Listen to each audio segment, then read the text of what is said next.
Right. Good. Or actually, welcome back. So I don't know what time I'm going to record this put this up. Welcome back to M.a.N podcast. This is Muscles and Nonsense. I am Thomas, and I am joined today by a very special guest. Someone that has been in my life since his 2-day visit, and we'll definitely talk about that. I can remember the first time I met you. I don't know if you remember the first time we met. 2-day visit. Yeah. I mean, yeah. Pretty much. That would have been it. That's mad. Holy moly. That makes me when I stole your, was it your lunch card? I can't remember what it was. I stole something off you. Because I can remember seeing you and being like, that is the biggest I've ever seen in my life. And I went over to you and I don't know how I got talking to you. And then I nicked your card and then you were raging and I was like, I just couldn't stop laughing. And I gave it back to you. And then I think when you came back up into first year, you were like my best mate. You're coming between me and my food. Yeah. It's like the fucking instincts kick in there, like fucking total Shrek. Mate, I must look like Shrek in fucking first year. Like, I actually must look like Shrek. You were like 6'4". Have you ever seen the boy? Have you ever seen Eastbound and Down? Have you ever seen that? Yeah. Right, you know the wee boy in the first season, and he calls him. He's like, "Why do you not call this little guy Shrek?" And he's like, the wee boy. He's got like curly hair and that. That is me. That's honestly what I feel like I looked like when I was in high school. An absolute doughball. Man. So I have Jordan with me. Jordan Wyness, or Van Damme. Do you get called Jordan Wyness very often now, or is it always Van Damme? It's always Van Damme now. Always. Yeah. Like, non-stop Van Damme. It's like, so I think that I think the name things like it kind of, like people call me Jordan Van Damme. Like that's like, so I've been speaking to like, like music-y people and they call me Jordan Van Damme. They think it's like my name or like it's my middle name or something. I know. Right. Right. Tell us a little bit about yourself, Jordan. And then we're just going to talk. We've already spoke for about, I think, 15 minutes off, just chatting nonsense like we used to do. And we're just going to do so for as long as we can. But if you just give us a little bit about yourself, and we'll just take it from there. Okay. So I am primarily I'm a DJ, but I'm also I produce music. I'm a father. I'm also I teach kids how to DJ during the week. I do graphic design. What else do I do? What else am I? Yeah, that's kind of what I do. That's in a nutshell. That's kind of what I do. I'm like a dad that makes music that's like kind of always just kind of doing something. But more recently, I've been kind of like going into schools and teaching kids how to DJ and stuff, which has been like an extra thing that I've been doing, which I've really been enjoying. It's like, I remember speaking to you about when I was about to start doing that, and it was like, I was kind of nervous, but it's been actually, that's been over a year now that I've been doing it, and it's been really good. We're in a couple of high schools, we're in a couple of primary schools, and it's going really well. So, but on top of that, I've been producing music and releasing music and getting music on the radio, and then on the side, when people want me to make posters or graphics and stuff, I do that as well. So yeah, that's all the stuff that I do. I've kind of got to do a little bit of everything because it's like, it's hard. It's hard to keep your head above water. Creative dad. Yeah, that's me. So you mentioned there, we've got a young lad. How old were you when you had, Amy had Ruben? And can you maybe tell us a bit about what that was like at that age and how that changed the direction of your life? Yeah, so it was a big, massive deal. So I was 24. I think I was 24 when I found out, or 24 when I had him. It's always funny because his birthday lands like just after mine's. So I think I just turned 24. So I must have been 23 when I found out that I was away to have him. Well, I wasn't going to have him, but I was way to be there watching it happen. But yeah, it was it considerably changed my life. for the better. But at the time, it was a very, very scary situation because I was not ready. I didn't feel like I was ready to be a father at that point in my life. I was partying a lot. I was living in Aberdeen. I wasn't even living with Amy or anything like that, and it just kind of it was a bit of a scary situation. But it changed. I think it changed me for the better. I think I rose to the occasion. I think a little bit. So yeah, it was pretty scary. It's funny looking back. Like I remember the day that I found out. This is absolutely mental. So the day that I found out, I came home to surprise Amy, and then she was like, "Oh my god, I didn't know you were coming home." And like she had a flat in Arbroath, and I came home, and then she was like, "Well, actually, like I've been to the doctors today. I've not been feeling well and stuff, and I've got some like news to tell you." Because she'd been kind of skittish the whole couple of days running up to that, and I was like what are you being so funny for? And then, well, that's why she was being so funny, because she was fucking preggers.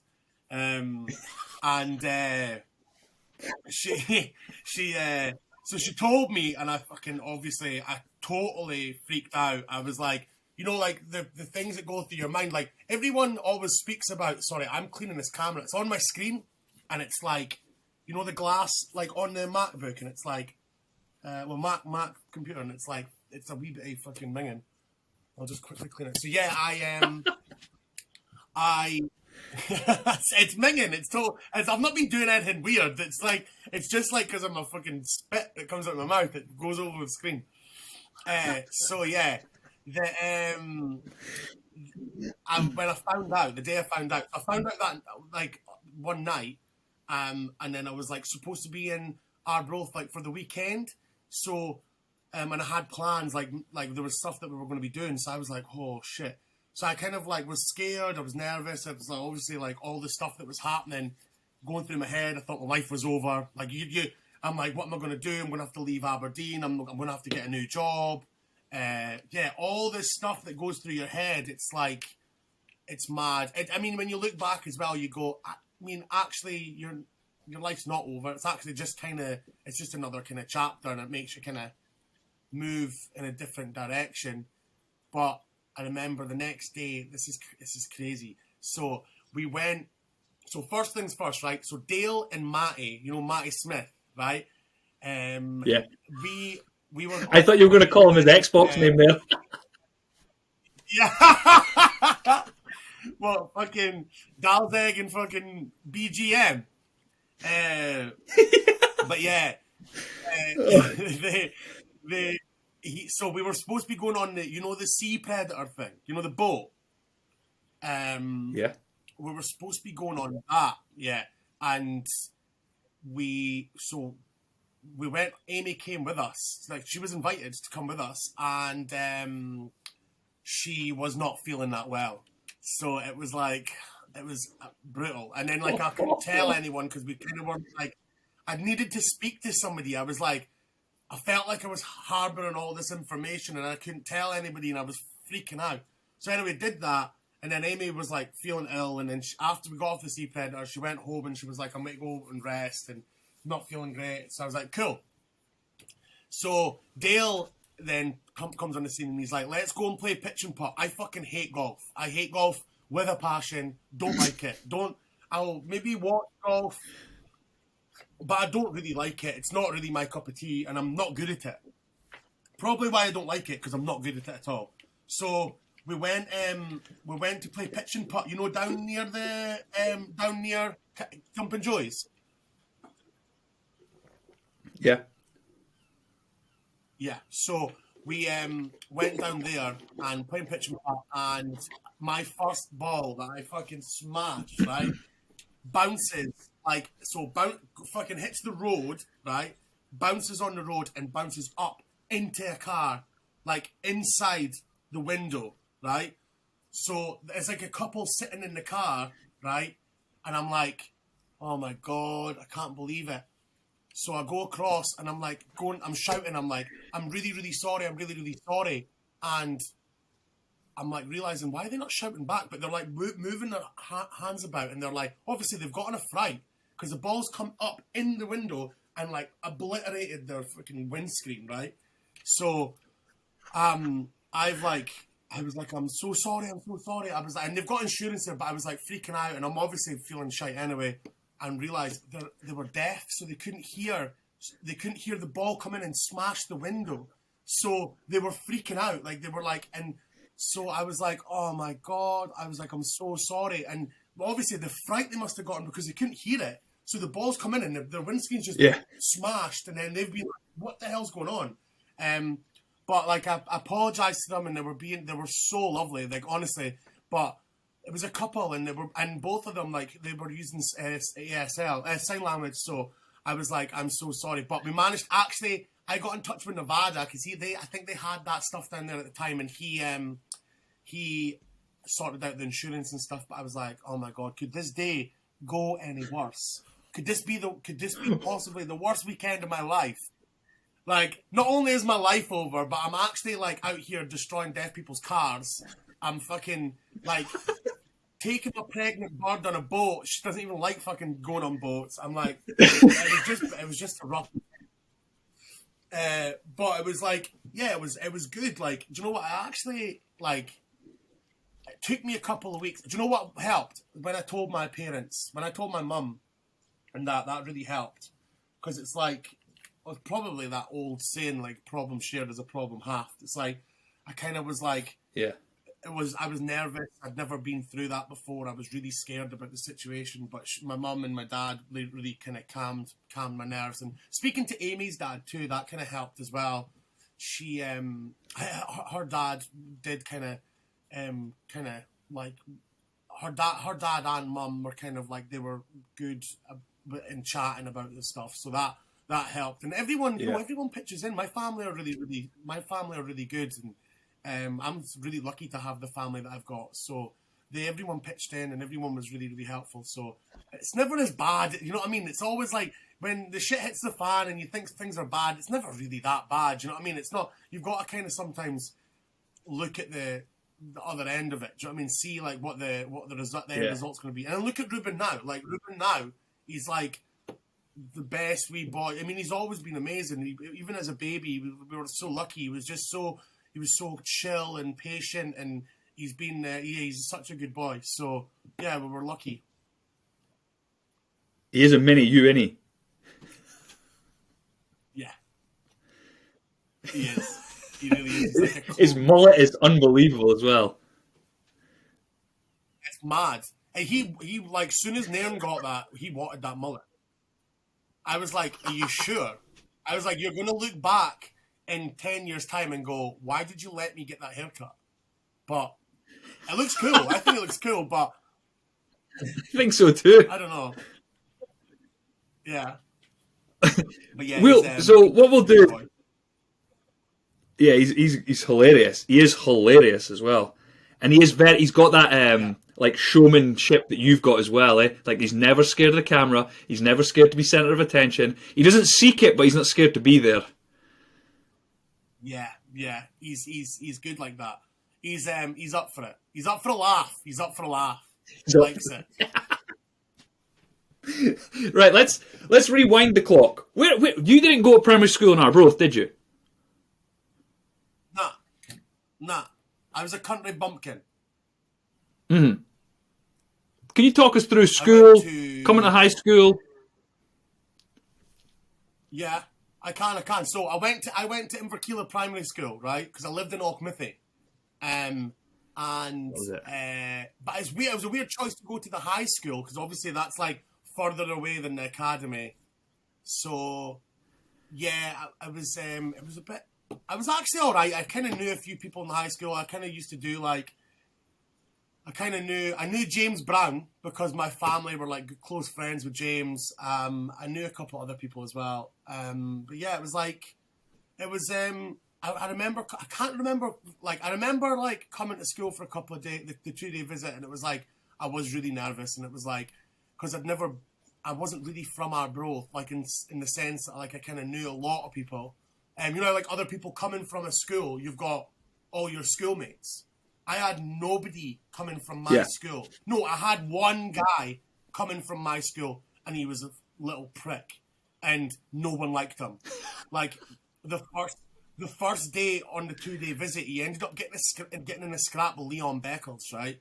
And I remember, and I knew Leon actually because my mum was friends with Leon. So I was like, fuck's sake. I was like, because we were kind of hanging about, and then he got in that fight, and I was like, Cho. I was like, I'm not fucking here for this. I'm trying to fucking keep my head down. And it was not easy because I was so fucking big. So I was like, trying to keep my head down, get on with the 2-day visit, and get out. But it went well. I think, like, when I got, I think coming from a country school, I think it was good because I kind of got to be myself, and I wasn't influenced by like a lot of other kids. So I feel like I kind of got to be who I wanted to be, and you know what I mean. And then going into high school, I kind of kept doing that. I kept kind of being the person that I wanted to be, rather than being influenced by other people. Obviously, you're influenced by loads of other, influenced by other people. Like, yeah, I got caught drinking, and yeah, I did all that stuff, and probably did it because it was like cool to do at the time. But I mean, like in the sense of like actually being kind of like really like kind of pulled astray. You know what I mean? Like becoming like, you know, falling into the wrong crowd type thing. And I don't think that ever happened because I was kind of sure of myself going into that. Yeah. So that was something like I actually had that written down here, and that's something you'll admit this, that every time we're drunk together or we ended up back at a party or something that I always praise you for is you were always someone that was just doing your own thing. Like you didn't feel the need to fit in. You were always doing your own thing, whether you got called whatever for wearing skinny jeans, because you were the first person I ever seen wear skinny jeans, and I think you were wearing them like, I want to say like 3-4 years before anybody else was. And do you think that that's maybe what was like one of the biggest things to impact? I used to get ripped shitless for that. Like, mate, I got fucking ripped shit. And then, do you know what's mad? You look at the cunts that fucking wore them later on, and it's all the guys that used to rip the shit out of you. Like, all the guys, the Chris McWalters, the fucking Reese Tapleys. Do you know what I mean? All those boys, they're skinny jean boys now. Do you know what I mean? You won't find those boys wearing baggy jeans. You'll never find them. But back then, they're the boys that would go, what are you wearing them for? You look like a girl and then you're like, but then, and you know what's funny? Because it's like, obviously, back then it was like, I don't know what I was influenced by. I was influenced by stuff though. Like I used to you know when you see like, I don't know, like I used to be influenced by skaters and like, you know, like cool skaters and like stuff like that, but not people that I knew, more like people, like, you know, like on the internet or whatever. I was kind of influenced by that. And mate, I was pure big MySpace guy as well, wasn't I? So I was fucking all the people on there I kind of was like influenced by. So sorry, I didn't even get your question because I fucking started speaking about Dalgleish. Speaking about Tapley and that. It's all right. No, like that was gonna, like the question was gonna.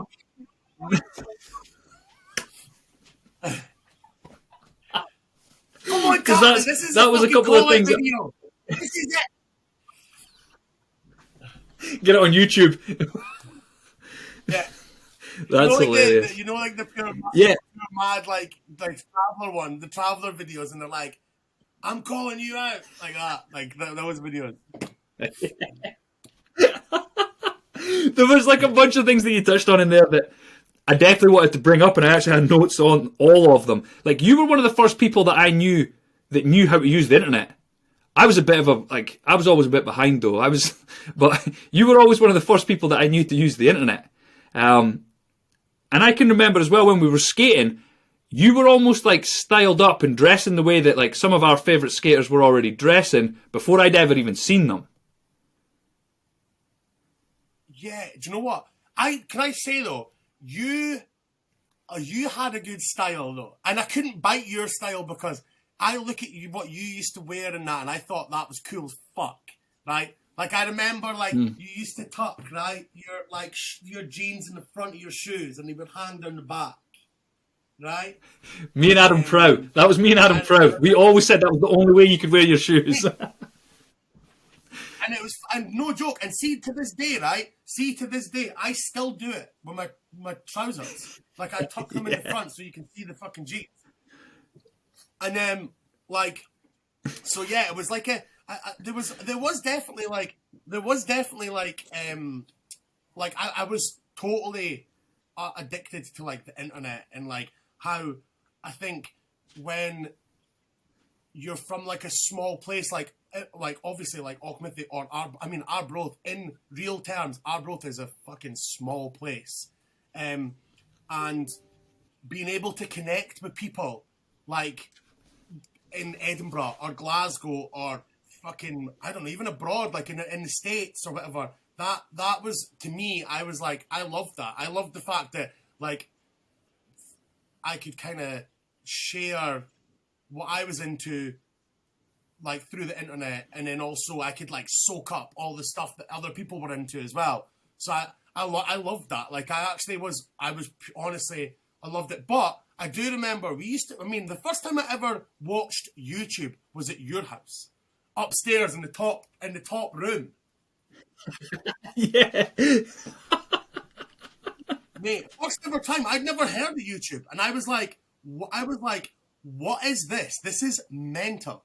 And I remember, I can't remember we used to watch fucking mental videos and that. But back then, YouTube was lawless, so there was not really any community guidelines or anything like that. So you'd be watching like mental videos, like, you know, like just total like crazy things. And then obviously all the funny videos and stuff as well. And then obviously remember like M.a.N and all that stuff. Mate, you were wrapped up in that as well. It was like a total time. And it's a shame because obviously everything's in your hand nowadays. But back then, like, a Friday night, we'd be on M.a.N, like, fucking chatting up birds and, like, you know, like all that stuff. And, it was good. Like, it was definitely formative. It definitely shaped, like, who I kind of became and who I ended up becoming, I suppose. Yeah, yeah. So for the people listening, me and Jordan, we used to we first started playing basketball together, right? Then it was skateboarding, then rollerblading, and then like like you were saying there, like you were also one of the first people that I knew that was somehow making friends in Glasgow, in Edinburgh, in Aberdeen, and I was like, how can you go to these places? Because you were like, oh well, I've got pals down there, and I was like, how? How can you, like, we're from Arbroath, like how can you know these people? But you were, and I can genuinely remember. I can remember as well. There was a time in Auckland when the computer used to be under the stairs. Remember that? Yeah. And you were like talking to these people, and I was like, you can't just message these people. And you were like, no, we've spoke before on. Like, I don't know what, I think music, there was like a lot of like music influence, like there was people that were in bands, there were DJs, and you knew them, and they were like, oh, you should come down and stay with me, and you were, to me, I was like, fuck, this is Mr. Worldwide. And you were going down to Glasgow, you were going down to Edinburgh and staying with people. I remember that. Yeah, honestly, it was, see, back then, like, it was, I met so many people, like, people that I still speak to now, I met at that period in my life where I was like kind of still, I think, and they were all the same. They were like, but they just lived in a bigger city, and then they were like, I don't know, it was like online, it still is the same, I suppose, but back then it was like, you could kind of be like who you wanted to be rather than who everyone thought you were. So, so I kind of like, and then obviously, like, you know, birds of a feather flock together. It's kind of like, if you're into the similar things and songs and music and skateboarders or whatever, like all that stuff, you that similarity, you know, that similarities that you're into, it's like it's kind of you kind of end up kind of bonding with people. But it was like, I used to pure travel all over. I would like go on dates with birds. I would go on nights out with pals, and it was pretty mental. Like it was It was, when I look back now, see if Ruben was to do that now, I'd be freaking out. Like, if for him to, like, just fuck off to Glasgow for a weekend, like, it's mad. Like, I would never let Ruben do that. Like, I would be, like, so scared to let him do that. But back then, I don't think my mum and Papa John and that, I don't think they were really fully clued up as to what or where I was going. Do you know what I mean? Like what I was doing, sorry. But yeah, it was pretty mad. But it was, I like, yeah, it was definitely a big, part of, like, who I ended up becoming, like, because that social aspect of, like, has been, like, a really, really, it's been a total massive contributing factor to, like, any of the successes that I've had along the way in terms of music and things like that. Maybe other stuff too, actually. Maybe, like, other stuff, but yeah, it probably is, like, a good, a positive, a massive positive thing. But it could have went all horribly wrong. I could have been fucking murdered, or I could have, like, you know what I mean? Something bad could have happened, but back then it was a bit different. People were a little bit less wary of, you know what I mean, like, that kind of stuff. Yeah. Like, nowadays everyone's fucking petrified of, like, things. Do you know what I mean? Everything. Yeah, yeah. So one of my main questions, or kind of turning this into a question as well, was like, and you mentioned being from, like, going to a smaller school. Do you think there was almost just like a perfect chain of events to happen that have allowed you to always just express yourself? So, like, going through a smaller school, you were always just allowed to be yourself. Once you started at high school, like, there was the internet, there was music, there was these other influences, and you just thought, well, I'm going to keep doing what I'm doing. And then you started making pals in cities. Do you think it was just like a perfect chain of events for you to be able to just be you? Yeah, I think so. So I think it started with my family. My family, like, my mum, my aunties, my Papa John, like, everybody had fully encouraged me to just be myself and be like if you're into that and you like that, then you just do that, and that's what you, and, like, I mean, in terms of, like, all the other things, it probably was, like, the perfect storm, like, you know, like, of, like, leaving that small school, not having anybody really that I was, like, influenced by in terms of, like, in real life, and just kind of just did my own thing. And then with the internet coming along, and that kind of formed my my personality, and my helped me form my personality. And then yeah, I think it probably was. And then obviously when you meet those people, like, in cities and stuff, and they're, like, you know what I mean, into different things, and they're kind of like, I mean, it does influence you. It can influence you in the wrong way. Like, there's time, like, I mean, when I was younger, I partied a lot, and probably made bad decisions. But I think that's all comes part and parcel with, like, learning who you are, and, like, and your limits, and stuff like that. Because I think, like, I mean, now I think that, like, I am not, like, worried.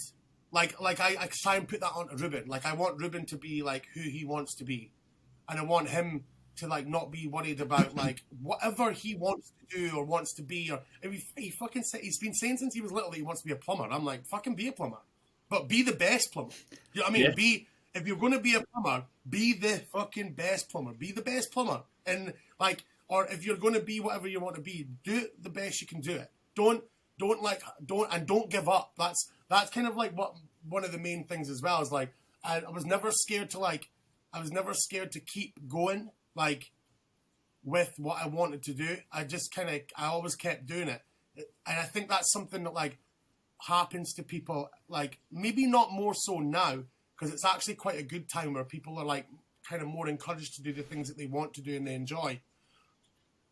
But I think it's, like, it's a time of, like that time when you're kind of, like, you know, you're a teenager and you're trying to, like, you know, decide what you want to do in your life and that, and a lot of people are discouraged, like, because they're like, well, I can't make good money doing that. I'm not going to manage to, like, I don't know, make a life for myself because I'm going to struggle. And I think that, like, that thing is, like, it's a total massive factor as to, like, puts people off doing what they really want to do. And I think that like sometimes you need to kind of keep at it to kind of get to where you want to be. And I think people aren't really encouraged to do that. I think people are encouraged to do the safe thing, and I think that that's not always the best thing.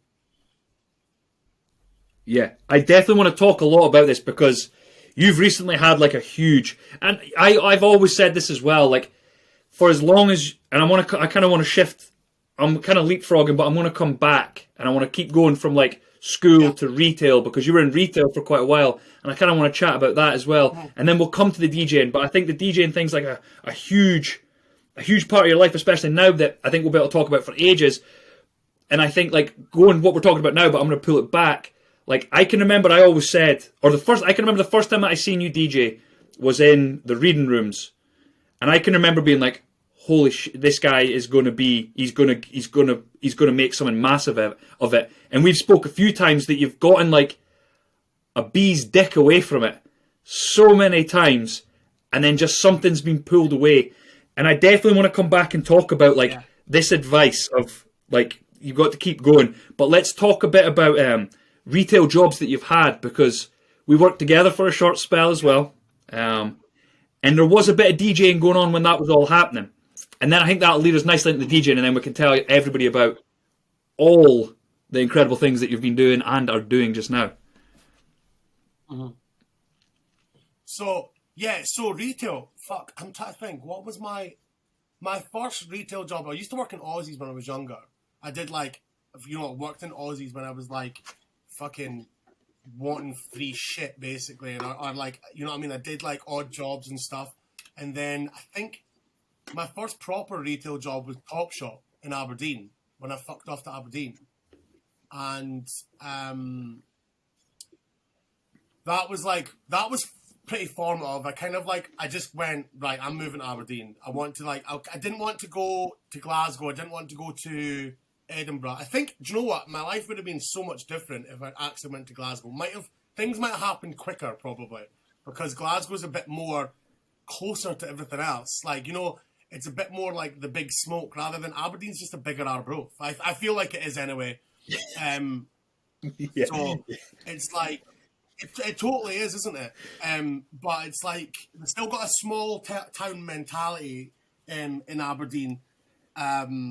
But yeah, so I moved up there and I worked in Topshop for like, I can't remember, like 3 or 4 years. And worked my way up from like working as like a normal shop floor staff, like absolutely struggling to pay the bills. And then I moved up to like a supervisor, and then I became like an assistant manager. And then I kind of like, did I come back and go to archive? I think that's what I did. I think so. I came back. Did you work with Fraser for a bit? I came back and worked. Yeah. Oh, I worked with Fraser. That's when I first started, and he was in fucking Lloyd's shoes. And yeah, that was the first person that I like really. I'd met Fraser through Peem before. So I'd met him once, and then he was kind of the one that kind of got me in the door with the job. I think he'd kind of just mentioned that, like, because it was very hard to get a job. Topshop was like the kind of big retailer at that time. I mean, they're fucking extinct now. Oh, they're not. They're on ASOS, but I mean, they're not what they were. You know what I mean? They were like, they had a shop in every major city. And multiple shops probably. Like Aberdeen had 2 Topshops. 2 Topshops in Aberdeen city centre, and then they had Outfit, which was like Arcadia, so it was all the different shops. So it was like, it was good. Worked for Fraser. He was fucking mad. That was a funny time because we just partied all the time. Like, I mean, that was before Ruben, so it was PR. It was pre-Ruben, so I was kind of like just kind of fucking going out all the time, partying, hungover every single day in work. Every single day I was hungover in work. It was insane. And do you know what's I'm going to try and get. Sorry. No, on you go. It's not. It's just the delay. I was just waiting for you to like speak. It's all good. So yeah, so I'm going to try and get Fraser on, and I'm going to try and go drink for drink with him and see what happens. He's a lightweight. He's actually a lightweight. Can you still hear me? He's not Oh, is he? drinking. Yeah, I can hear you. Yeah, he's not like he gets like drunk. He gets to a point where he's like drunk and then he doesn't change after that. He's just like, boo. But he's funny. He's funny when he's drunk. Like he's total funny. He's a bit of a he's like fucking Peter Pan. He's still just like fucking partying and fucking, it's mad. He's unbelievable. But so are you. So are you unbelievable. I couldn't do... Yeah, you're unbelievable too. Must just be those big bones that you've both got. Yeah, probably. Do you know what it is? I think that I was lucky because I had Ruben, and Ruben totally, like, I mean, he calmed me down a little bit. I still kind of, like, partied and stuff, but, like, I think that having that aspect of having a child, it's like, you know what, I can't go out every night and party if I've got a kid. And I really took to having Ruben, like I took it really seriously when he came along. So I think that's what changed my mindset from like, you know, not having any extra kind of like responsibilities. Yeah. So right, when you were in the retail, were you doing DJ stuff then? Because you were never in a band, were you? Mm-hmm. So yeah, I was. Back then I was DJing. I was DJing in like Snafu in Aberdeen. I DJ'd I supported some pretty fucking class people. Like I did bar DJ gigs. I did loads of that stuff. Like I mean that was like I don't know. That was probably about 10 years ago, more than 10 years ago. So say 12 years ago, I was DJing like Snafu. I was supporting like loads of good acts and stuff. And then, yeah, I've been DJing since all the way through that. Like when I went to Aberdeen, my supplementary money that I would get, like so the extra £100 here, £100 there, was like through DJ gigs. So, yeah, I was doing it back then. And then was there ever a point where like DJing started to, like there was maybe bigger gigs and you were like, right, I need to kind of focus on this. Was there ever a point of that? Not back then. There wasn't any pressure to do it back then. So I kind of was like, I just did it like on Fridays and Saturdays and it was working. Like I was in with the right people. I met Scott Forrest actually through Ainsley. I can't remember Ainsley's second name. I can't remember. She's from Arbroath. But his ex, Ainsley, was from Arbroath. And Scott was putting on gigs. Like, before he was putting on club nights and stuff, which he does now, that's his job, was putting on club gigs. I met Scott through Ainsley. I can't remember. It's Haley's sister, Ainsley. I can't remember, whatever. But I met him, and then he put me on after like a band night in Aberdeen at the Tunnels, and then he started doing more club stuff. And then he would get me involved, like, you know, so I would like support like Fake Blood, or I would support like the Two Bears, or like whatever dance acts were at the time. So that's how I kind of got into that kind of scene of like, you know, I was lucky as anything, like getting involved in like, that's probably, do you know what? Maybe I might not have maybe gotten them opportunities in a place like Glasgow or Edinburgh. So that was maybe quite lucky that I did go to Aberdeen and I did do it that way. But yeah, it was I wasn't like focused at the time. I was just kind of like, this is class. This is good. I'm getting to party. I'm getting to like meet cool DJs that I look up to, and like, I'm not really having to spend too much money to do it. Do you know what I mean? Yeah, totally. So was the Tunnels one of the first big places that you played, or was there ever a gig that you were like, whoa, this is bigger than what I was actually expecting to be, or was there anything like that? Yeah, there was a couple of gigs back then that were like that. It was I did play that Tunnels one was a big one because it was the first gig that I'd had like outside of Arbroath, outside of like a party, birthday party or whatever. And I played the rooms, I think maybe once actually for something, and then I was just it was good. It was like, I mean, playing the rooms, that was like a big deal. When I played the rooms like a couple of times for Ado's night, Control at the Feet, that was like holy shit, I can't believe I'm doing this. This is like a big deal, just because I used to go to the rooms all the time. And then I think I supported Fake Blood at the Forum in Aberdeen, and that was like a big gig. There was like 1,000 people there, or 800 people or something, and that was a big gig. And It was like, I was kind of blown away by and Fake Blood at the time, he was like a big DJ, like massive, like on the radio and stuff like that. So that was quite formative, and made me like step back and go, holy moly.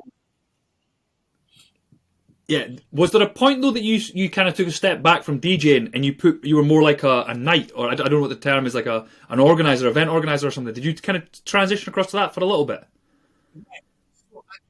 So I was doing that as well. So the thing was I was putting parties on, right, and I did that at the rooms before I moved to Aberdeen, and I would just basically, because I was struggling to get booked for gigs, so I thought, well, let's take that element out of it. And I will book the gigs, right? So I'll put the parties on, right? Because I still do that now. That's what I still do now. I mean, I didn't even mention it at the start, but I mean, I still run All Good, and we book acts to bring to Dundee. We've done loads of metal acts. But I started doing a night called Smash and Grab, which is a fucking shite name for a night. But I did a night called Smash and Grab, and at the rooms, and we booked a couple of acts, and it was all right, and it was just expensive, but we kind of got people in, and I kind of there was a wee bit of a crowd and stuff, and then I booked, and then I kind of stopped doing the parties when I moved to Aberdeen, and then when I moved back to Arbroath, when Ruben was born, about a year after that, me and Scott Williams, who's obviously sadly passed away, Scott Williams and me started this party. It was actually maybe a little bit later down the line, maybe when Ruben was 2 or 3. But and that was us, and we made a list of DJs, and we were like, right, let's do this properly, because we were struggling, both of us. We were getting gigs, and we were getting these gigs like in Glasgow and Edinburgh, but see Dundee and like the local area, we were struggling to get gigs and get booked. Like, he was obviously the more commercial end of stuff, and I was the more kind of like underground sort of stuff. And we knew each other from younger. So I was like, why don't we... Well, one night we were both buckled, and we were like sitting in his living room, and we were like, why the fuck are we not getting booked? Why are we not getting... I was shite, or... Because we were thinking I was shite, or like, what's the deal? And it's quite it's like gatekeepery, like, people don't want to give opportunities to these people that are outside of their like really close circle. So I was like, right, I've got a contact at the Reading Rooms. That's the best venue in Dundee at the time. Well, it's always been the best venue. And I was like, if I can get us a placement in the rooms, let's do a party there, and let's bring together the people that follow you, and let's bring together the people that follow me. And let's put it together, and let's make a list. So we made a list of DJs, right? We put like all the DJs that we made on that list, bar a couple that were pretty shite. I ended up booking following Scott's passing. It was like a checklist, and it was, honestly, we were just ticking them off. Like after a few years, but yeah, it was like.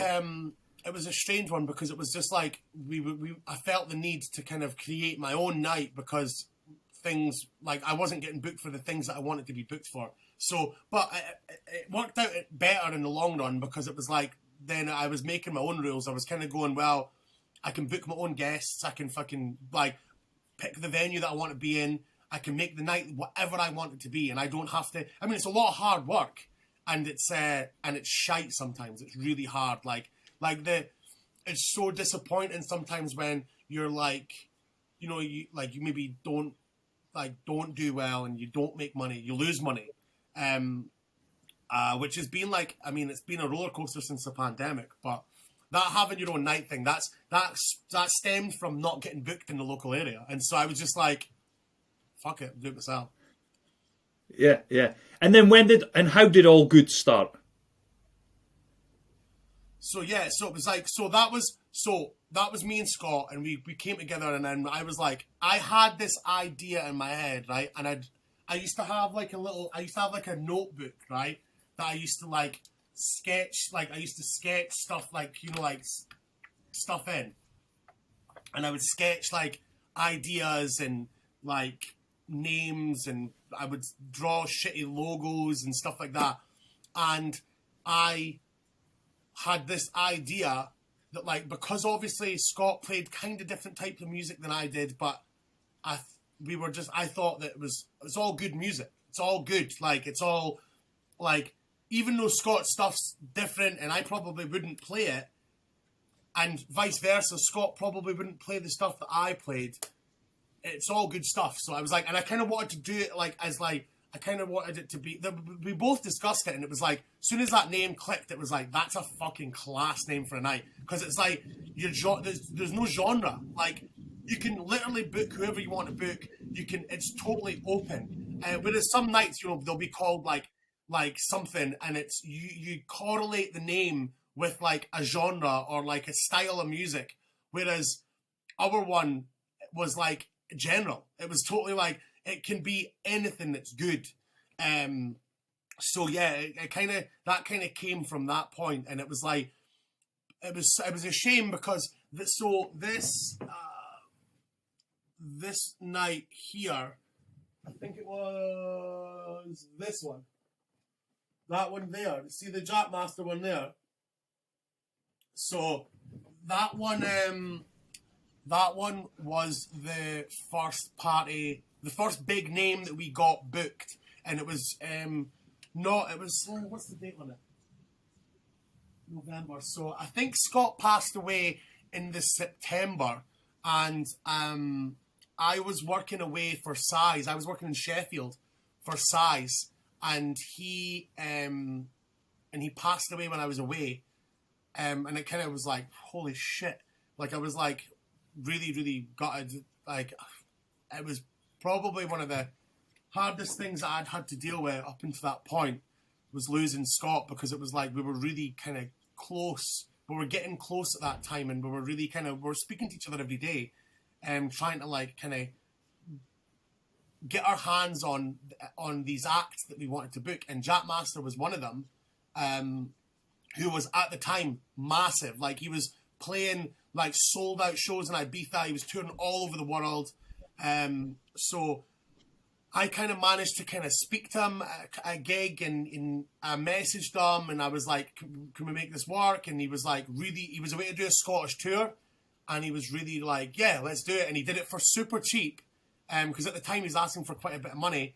And then Scott Forrest from Aberdeen, so other Scott, he'd been in touch. So the ball was rolling just as Scott Williams passed away. So the ball was rolling for us the night to kind of blow up. And like, I'd kind of made the contacts, and I was going away to Sheffield and coming back like every week. I was in Manchester working with Size, and then I think I was working in Edinburgh when I found out about Scott passing away. So I went home. I was going home that Saturday anyway, but I came home early because it was like a shock. And then I think like 2 or 3 days later, the Jackmaster thing got confirmed. So it was like so close, but yeah, it was kind of like, it was a shame because obviously Scott never got to see what All Good became. But I don't know, I feel like I don't really believe in like afterlife or anything like that. I do kind of believe that sometimes things happen because something's influenced it, and I do really think that like if there was like a kind of mad predestination thing, or you know, like this mad kind of like thing that like, you know, drives stuff in a direction, I definitely think Scott helped lock that in and pushed it in the direction it went in, because it honestly, like, I mean, pretty much up until the pandemic, we were like every single month, every booking that we had was, and we were booking who we wanted to book. Like no other, like if to put it in context, it's like you'll know now actually doing podcasts, right? Trying to get a hold of guests and stuff. Like the bigger the guests and stuff, it's hard. It's hard to try and get a hold of these people, and you only want an hour at a time. You'd only want an hour at a time. But for DJs and acts, like to try and get into their emails and to try and like get their agent and stuff, it's hard. And Scott Forrest from Aberdeen really helped me with that. Well, helped me and Scott. So we managed to kind of start locking in DJs where we're getting all these DJs. Like we booked pretty much everyone we wanted to book, and yeah, that's where it stemmed from. It was just like it kind of snowballed, and on the posters, I'm on all the posters. So I was DJing at my own parties, but it was just it was a strange one because I kind of didn't promote myself. I kind of just promoted All Good. So I stopped kind of promoting myself and really focused on like All Good as the brand. I wanted that to grow. Yeah, yeah. And how was it that you, like, M.a.N and the other lad, the one that everybody forgets his name, Ethan? I'm joking. If you listen, mate, if you're listening, you're my favourite of the three. Yeah. How did that friendship and that trio become a thing? So I've known M.a.N, like my mum and his mum are best mates. They went to school together. Like his dad used to take me out in the fish van when I was a little boy, and my mum needed somebody to look after me. So it's like I've known M.a.N for years, and Ethan is exactly the same. My mum and my aunties are best mates with his mum. So we all kind of knew each other. We all kind of like we all kind of had similar. We would always be at family parties together and stuff like that. So we all kind of knew each other. But originally, it was actually Callum Fair and Jack, Addy. They were the residents for the night. So it was me. Oh yeah, so they actually I remember that. They played a night. So they hit me up. They hit me up. Gave me a mix, and then I went round to theirs, and they were like. And we kind of had a night and we were DJing, and then it was just like, right, cool, let's do this. Because I needed residents. It was just me. I was just like, I would just warm up for the DJs, and I would sometimes bring mates in to warm up too. So then, yeah, that kind of worked out. Like, so we're like, fuck it. We'll get you guys as residents to warm up. And then they buggered off to Oz. And there was a transitionary period where I had like Ethan playing just with me. So me and him would either go back to back, or he would play, then I would play, then the main act would play, and then M.a.N learned how to DJ. So I was like, "You're not getting to play unless you learn how to properly DJ," because I think it was like there's not like a nepotism there where he's like going to get to like jump on because he's my mate. Like he cut his teeth and he fucking learned how to DJ properly, and he's a good DJ now. Like. M.a.N and Ethan are class DJs. Like really, like I would listen to stuff that they make because I think that they're really good. And like, and you know what's mad as well? Over the years, like even though we've all played together and done stuff together, everyone's got their own like way that they do it and their own style of DJing, their own like kind of their own taste. So yeah, that's quite cool as well. But yeah, that it all came together just like following Callum and Addy leaving, and then it was like Ethan was learning to DJ, and he's always been into music. Like he's been his dad is a really big music fan, and so he was always into music. And then M.a.N was like, I think M.a.N was into music, probably not as much as he is now, but I think he liked the aspect of the actual DJing. He wanted to like do something performative, but he didn't have the music knowledge, like he couldn't play guitar or he couldn't play like the piano. So I think that came from that, and now when you look at them now, it's like they're fucking unreal at DJing. Like in their own regard. Like each of them, like even not together, like each of them, they're so good. And they've had some class opportunities as well for resident DJs. They've got to play with some of the biggest DJs in the world, so it's cool. Very cool, very very cool. So once they started with you, was it how long before that was it before the pandemic and lockdown? Because I want to talk about the live streams as well. So let's quickly check. Can you still see me? Yeah. Yep. Okay, I'm gonna quickly check.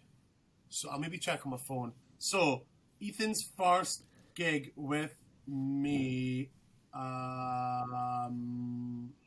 2 seconds. So I'll be able to check on my phone because I can go to like events and I can see the first one he was like put on. I think it was. I mean, it was quite a while before the pandemic. I mean, we had like a good couple of years playing together. Let's see, events. Right, so let's get the camera back up. There we go. Right, so my events. Where is my events? This week, local, following classes, previous. Can't find it. Previous events, pages, all good. I can't even find it. But It's not a massive deal. Right, so well, let's talk more about. The pandemic was 2020, wasn't it? So probably 2 years of like kind of playing together. Me and Ethan played together for quite a while. Then.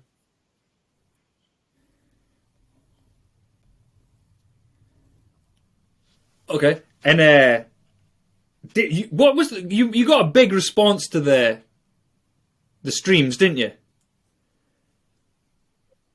Yeah, it was that. So, like I'd said before, so I was like obviously promoting the night. I wasn't really promoting myself. I think I wasn't like.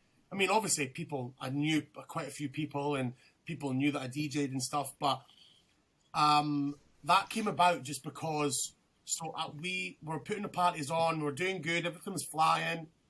This is actually quite funny. So, right here, I've got. So this is who we had booked. I got posters made and everything, right? So this was like the week or a couple of weeks before the pandemic. You see the date on it was like Friday the 27th of March. So it was like 2 weeks or something before the pandemic kicked in. So we had this DJ booked, and I was like, basically what happened was we got word. You know, it all started in London first. You know, like the pandemic kicked off in London. Yeah. So her management are in London, and they contacted us the weekend before lockdown, and they said we're going to have to pull the gig because things are starting to kind of snowball. And I was like, what? I was like, pull the gig. It's in 2 weeks' time. I was like, if we do have a lockdown, it'll be finished by then. So they're like, yeah. No, like honestly, it's like there's chat. I think they must have heard somewhere or one of their, because it's a big management company or what. I mean, I just assume that they've heard from somewhere or there's been a sniff of it like kicking off in London a little bit. So they contacted us. Scott Forrest spoke, and he was like, right, what are we doing? Are we pulling the show? And I was like, well, we're gonna have to. So I was like, right. And at the time I was kind of like wanted to do live streams and stuff anyway. I wanted to kind of do podcasts. I wanted to kind of do something interactive like that. And then my hand was just forced. It was like that weekend I did a live stream from my bedroom, from my studio, and I had like the camera looking at the party. And it was I just basically had a party like when the lockdown kicked in, and like, well, the day before the lockdown or the weekend before the lockdown kicked in. So the Friday before the Monday, I had a stomper of a party, right? So if anybody had COVID, they would have fucking probably got it. Do you know what I mean? And it was like they had a camera up in the corner of the room, and it was just filming like us all partying. Riddle was here, fucking Pry was here, Abdi. I think Prime was here. I can't remember. But everyone was here. We were proper having a stomper. And yeah, it was good. And then obviously the lockdown kicked in on Monday. So I was like, no way. I can't believe that we're locked down. And then it started to sink in. I was like, they said it was going to be 3 weeks, I think, at the start. I can't remember, it was 2 or 3 weeks. Yeah. So I was like, fuck it, I'll get a green screen. I'm going to teach myself how to use the green screen. I'm going to learn all the stuff on the computer, and then I'll just do a live stream every Friday. I bought a mic, I bought the green screen, I got all the apps on the computer, and then I just cracked on. I just set it all up, and then the first Friday, I just went for it. And I was on my own the first few weeks because obviously we weren't allowed anybody in the house at the time. So the first few streams I just kind of did like blind. I just went in. I'd made sure so I had Ruben during the week, and then he would go to his mum's on the Friday, like at 4 or 5. His mum would pick him up, and then I would just like set the stream up. I'd have a couple of bevies and order the takeaway, and then I would switch the stream on, and I'd be a little bit drunk, and yeah, and for the first 3 weeks, I think I did it, 3 or 4 weeks, I think I did it on my own. I was like, I think 5 weeks, I think it was quite a long time.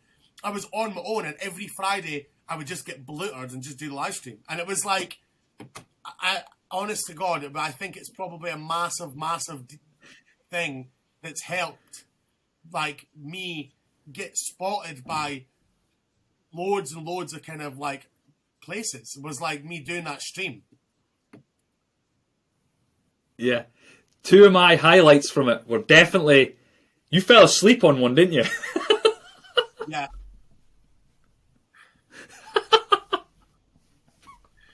And then the one where Riddle was absolutely...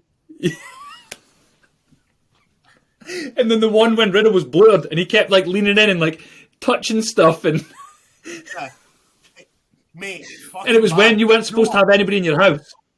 Yeah, I know. Do you know what's mental? I'm like that to everybody. I'm like, get the fuck out. So I'm standing like behind. So this is the camera. This is the camera that I use, and the green screen used to be behind here. And so I've got a sofa here. I've got a big like corner grouper sofa here. So everyone would sit on the sofa and drink and bevy and party. So I'm like that. I'm like, shut up, because you can hear them on the mic. So I'd have to turn the mic off and stuff. But yeah, look, everybody did what they needed to do during the pandemic to get through it. It was a weird time. It was weird. It was really weird. What was the way? I was away to ask you something there about it. Are you still able to get those? Are they still online, all of them? Yeah, a few of them got taken down, like.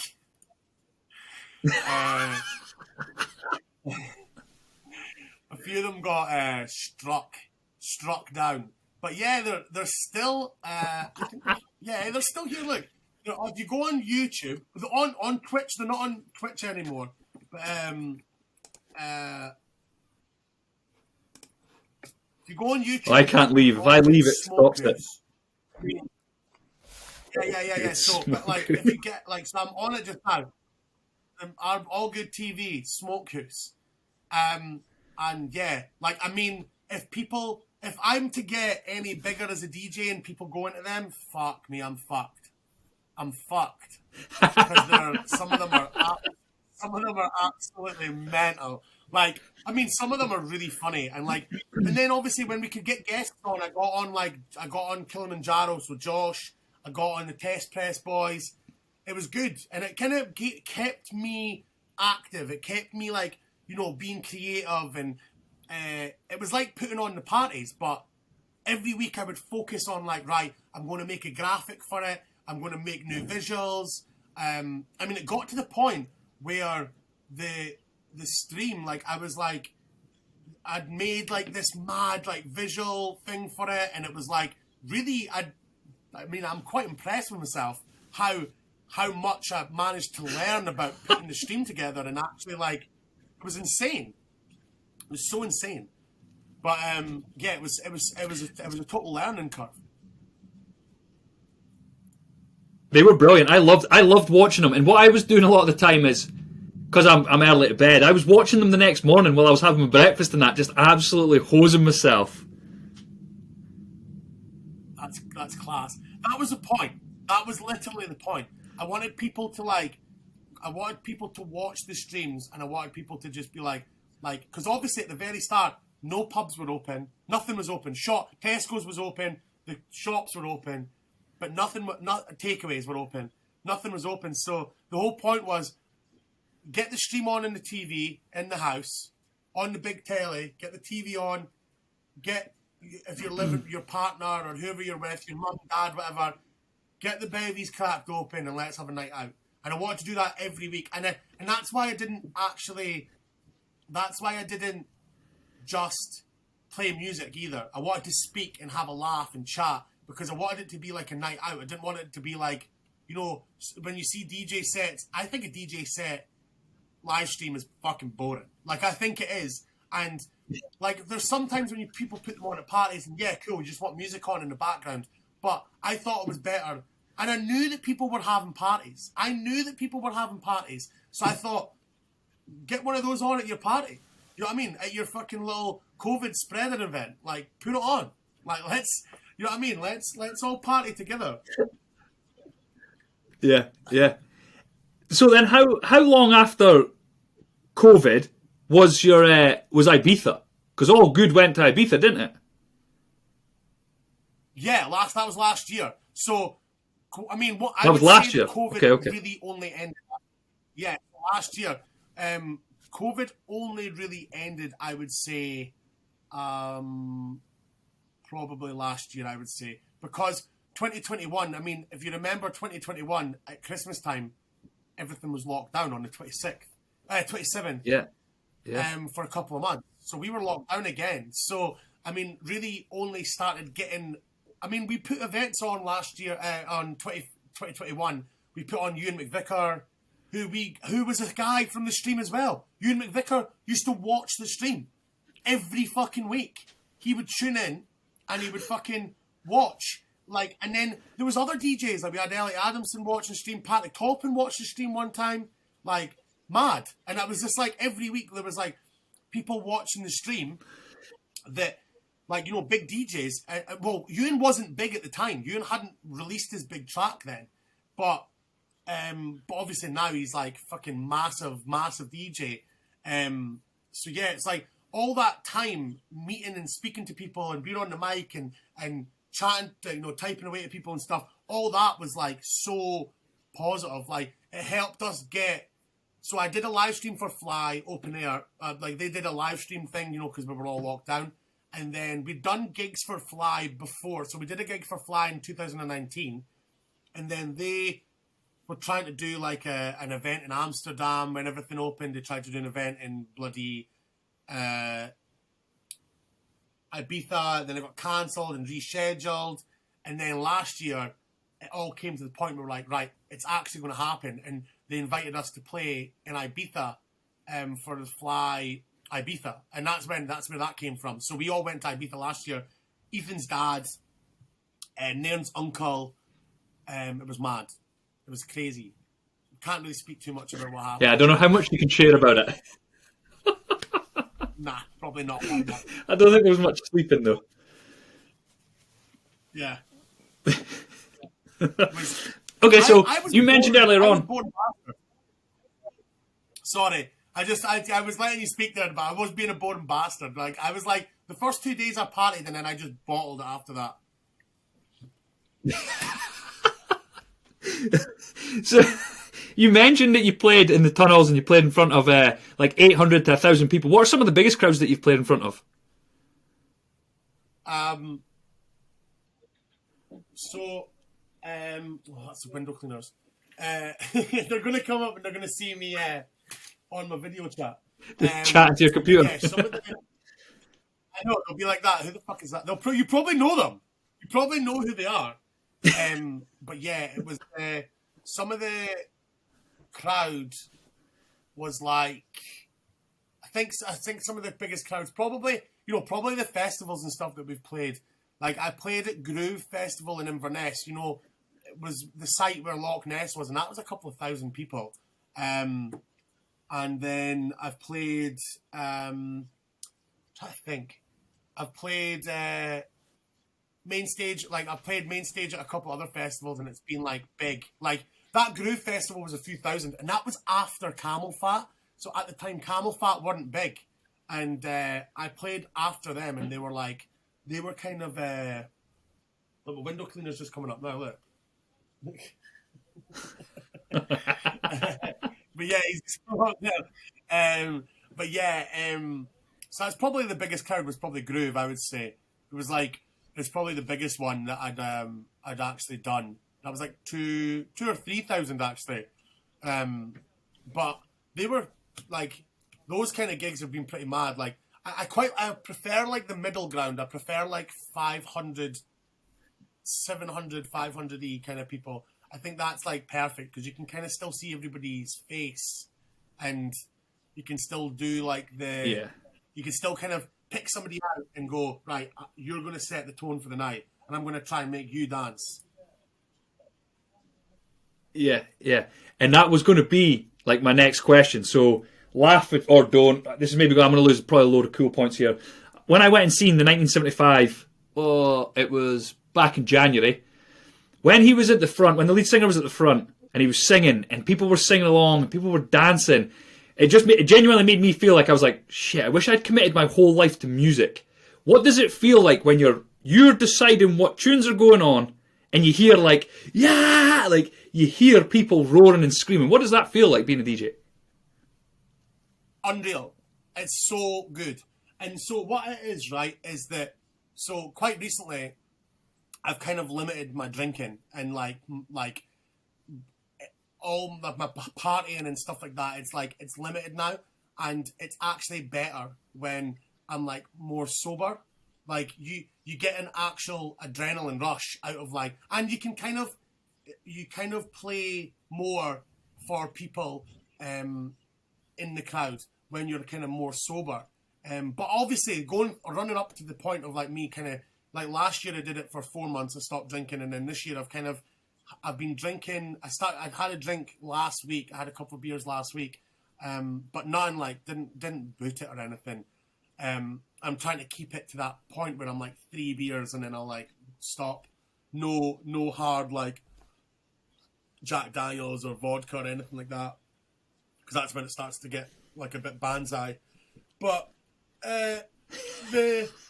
I think that the feeling of like DJing and playing to a crowd, and I mean there's shite times too. It's good, it's class, but there's shite times too. Sometimes over the years I've played to crowds where there's 4 people there, like 2 people there, and that's shit. That's crap. But you still got to kind of do your thing. I think you get a bit hardened from it because of the bar gigs and stuff that I did, where you're kind of trying to cater to people, like everyone. You're trying to cater to like everyone, so you're like making sure that that you know what I mean, like everyone's kind of dancing and interacting. So the bar gigs and that kind of harden you to like the gigs where there's nobody there. But more recently, Other Lands last year actually, that's probably a good one. I forgot about that. But Other Lands last year, that was like 1,000 or so people, and that was like. Everyone was like right there, and like everyone was like going along with everything that we were doing. So that's a mental moment when you're just like, and it's sometimes when you get to that point, it's like you've hit that. What would you call it in sports? When you hit that like point where you're like just everything's just working. State of flow. That's state of flow, and you get that when you're kind of performing and DJing, and it's like, honestly, I mean, I don't know if it's because the crowd are so into it that you play anything and they're into it, or it's because you're playing the right things. I don't know what it is, but you get into this kind of like state where you're like, it's working, it's all coming together, and then Ethan would play a tune and it was working, and then Nairn would play a tune and it was working, and we were like, what the fuck? And it's so good. We all bounce off each other, because then it's like if Nairn's tune went down well, me and Ethan are like, right, I'm away to play something that's going to fucking go down well. And that's how it works. Yeah. Okay, so this leads very nicely into this, and honestly, I can't express how proud of you I am. How does it feel playing your own songs then? Like your own personal song, and people are dancing, and people are loving it. What does that feel like? It's good. It's really good. So I've not had much. So I've played my tune a few times. I've been sitting on. I've told you obviously before, but I was sitting on this tune for longer than a year. I've known that it was going to be signed and released for a year. It was signed last year, and I knew it was going to be released in 2023. So I've been sitting on it for a while, and I got to play it at some events last year, and it was going down really, really well. So yeah, it was a bit of a exciting kind of feeling, because obviously it was like, it's hard to explain. It's like the DJ and you still get a kind of feeling out of it and stuff, but when you're playing your own music or someone else is playing that's actually better. When you hear someone else playing your tunes and you see like a video or something, and it goes down well, like, because it means that the DJ thought it was good enough to play, and the crowd thought it was good that the DJ played it. So that's even better. I would say that's like I enjoy that more internally, that like someone played my song and it's like they liked it. I think that's better. Yeah. Could you explain to, like, so for me, for example, I don't really understand what it means. Like, what does it mean if a track or a single is signed and released? What does that mean? What has happened there? So I put out my own music all the time, and that's I mean, I've got my own label, and basically you've got to have a label to kind of put out music because you've got to distribute it. There's different websites and stuff that distribute music, right? So they're the ones that pitch it to Spotify, Apple Music, all the other ones, right? They pitch it to them, and then they say whether it's good enough to kind of go on the site, if it hits all the right benchmarks in terms of not how it sounds, not the actual, but the quality of the music, like the actual audio quality, if the cover art's right, if it's kind of got like, I don't know, like if it's generally like the song works, you've got to pitch it to them using this distributor like kind of platform. And so I can do that myself. That's fine. I've done that loads of times on Spotify. But with this track, Can't Grumble, what happened is Jaguar from Radio 1, she was starting her own label, and her connections alone are kind of priceless. Like she can get the record into the hands of people I could never get the record into. Even though I know a lot of DJs and stuff like that, she can actually get it into the hands of people that I would never be able to get the tune to. So that is what labels the benefit of having it signed to a label is that they can kind of get it to people's ears that you can't get it to.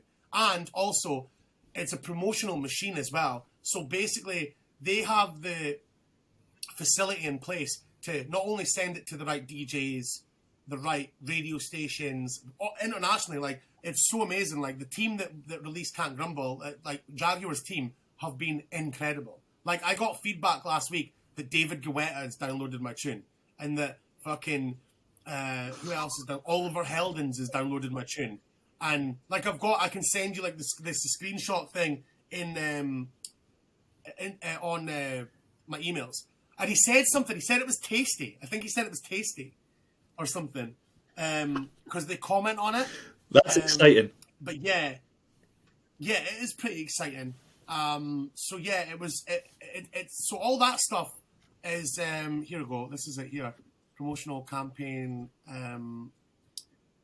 Yeah, so great reactions from Eliza Rose, Test Press. Where is it?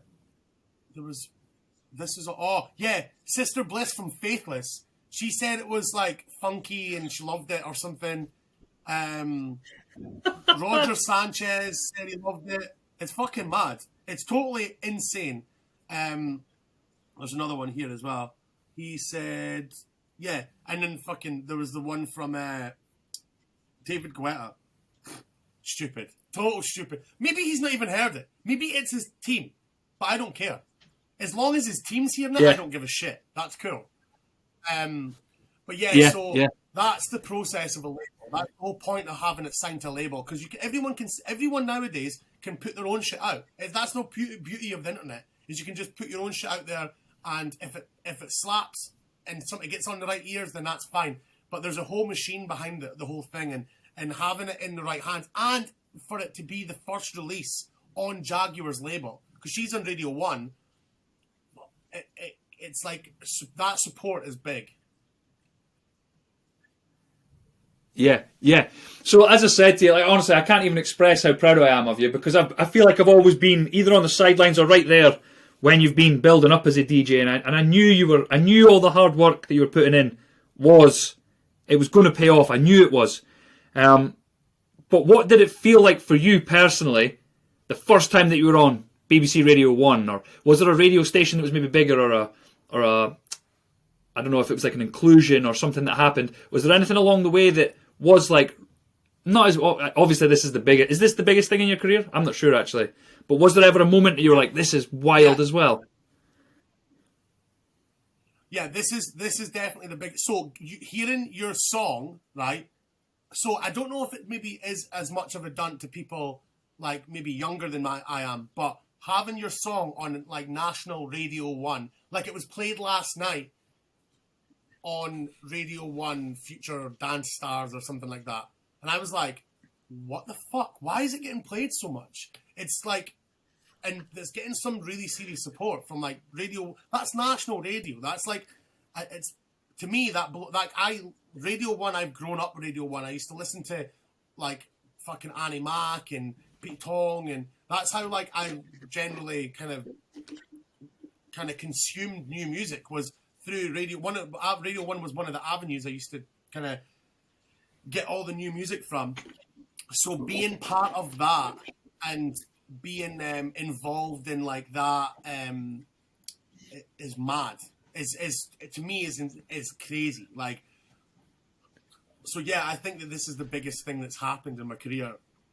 It's definitely like at the moment I'm speaking to Fatboy Slim's label, and they want some tracks off of me, which I think I can deliver.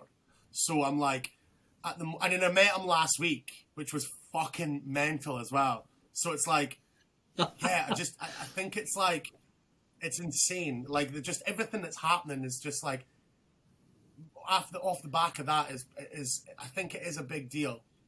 I'm just I kind of want to keep the momentum up. That's the whole thing, is that nowadays like everything's so quick, so you want to kind of keep the momentum going. So having to make more songs, I've got all my production stuff here, and I've been like grafting over the past few weeks, working on new music. So yeah, I've been working hard to try and keep churning something new stuff. I've got some others. There's stuff that's signed that's coming out. There's stuff that's signed that's coming out in the next next month, and then I've got something that comes out in May, and then I've got something that comes out in June. So it's like I'm trying to keep or July, I can't remember, but try to do one a month. Try to do a release a month. But yeah, it's mad. I can't believe how crazy everything's been. Like on Spotify, the streams have been like insane. It's been like in 2 weeks it's had like 25,000 streams or something. And all over the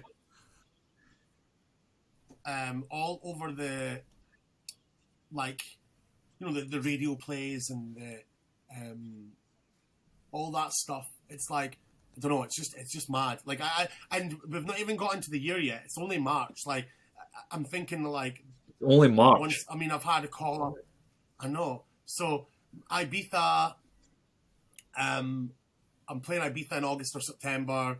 I've got some other gigs that I'm like not really like fully confirmed yet, but they've been in touch and they're wanting me to play. So yeah, it's kind of exciting. It's like this. I feel like this is the period where hopefully I'll look back and go, that was mad. That was quick.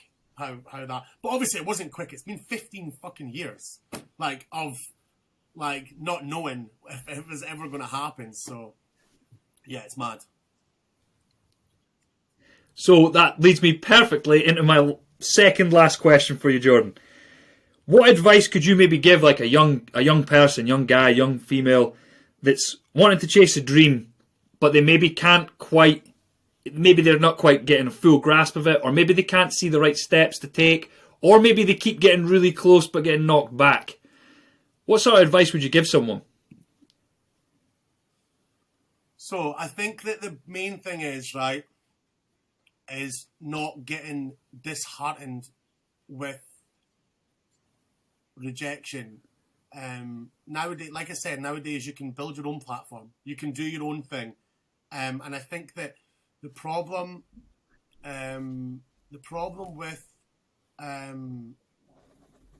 the rejection part of it and kind of being turned away is that like maybe you're not that into it. If you are feeling like you want to quit and stuff, I do feel like then maybe you're not in it for the right reasons. Do you know what I mean? I think that like that obviously everyone feels like that. I mean, sports, like you must have people like you train people for a living, so you'll have people that want to probably quit every fucking day. Do you know what I mean? So I think it's like I think you've got to make sure that they're in it for the right reasons.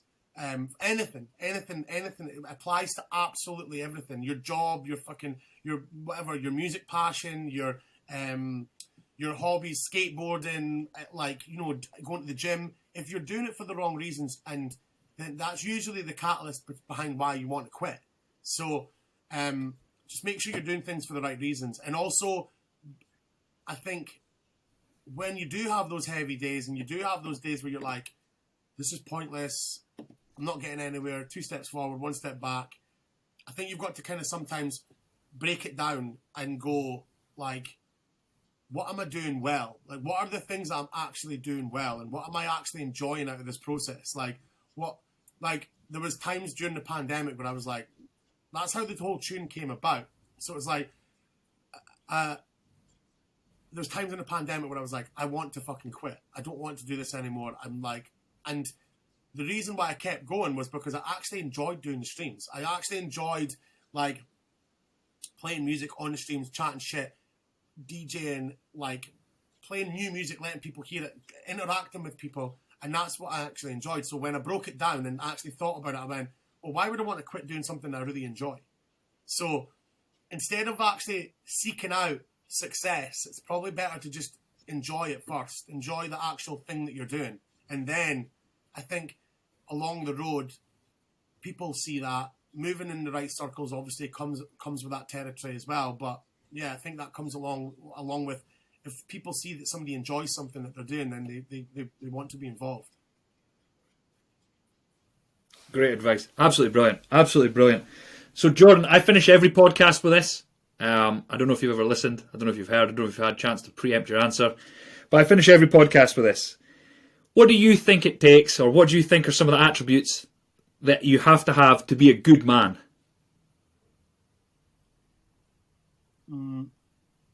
I think you've got to have emotional intelligence. I think I maybe don't have that, but I think you've got to express your feelings, not like hold on to your feelings. I think you've got to be understanding. I think you've got to be not just like, obviously I think people think it's like a physicality thing, but I don't think it is that. I think it's to do with like I think it's to do with emotional strength and be the willingness to share how you feel. I think that's a massive thing about being a strong man. I think that's it. Yeah, that's me. Brilliant. I'm definitely going to have to get you back on, because we've not really spoke about Okmithy. We've not really spoke about Uncle Bucks. We've not spoke too much about skills. No. We've not talked about your podcast, No. which is freaking unbelievable. We've not spoke about America. We've not spoke about basketball. We've not spoke about skateboarding, the Prime Minister's wife. We've not spoke about loads of stuff.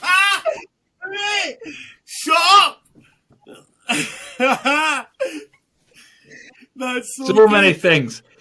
But I'm genuinely definitely going to have to get you back on, man. Mate, I'm keen. I'm here Honestly, for it. it's been an absolute for it. pleasure. It's been an Thank you for absolute asking pleasure. me to Do you know come what? on. There was a couple I'm things. really enjoying it. Good. There was a couple things there that I wanted to talk about, but genuinely, like I wanted to talk about Papa John, but I actually felt myself starting to get emotional just thinking about him. So I didn't want. I couldn't talk about that. Yeah. There was honestly your family, like being around your family. They've been a big part of my life. They all know I love them. Every time I see them, I tell them. Yeah. But honestly, Me, they're your next door the neighbours. party scene. We've not even Family are spoken. next door neighbours of mine. Yeah. There's a bunch of things we've not spoken about, so we'll definitely have to get on. But I know you're a busy guy, and that's already been an hour and a half. So, mate, genuinely, it's been an absolute pleasure chatting. I look forward to bumping into you soon again. I look forward to hearing these tunes coming out. And I might even, in fact, I'm going to try and come to Ibiza with you if you go out in August, September. Do it. Do it. Do it. Right, my man. Right, thank you so much. I'm going to stop this. We'll have a 2-second talk and then I'll let you out of here. Thank you so much, Jordan. Go, mate. No problem. Go, Chuck.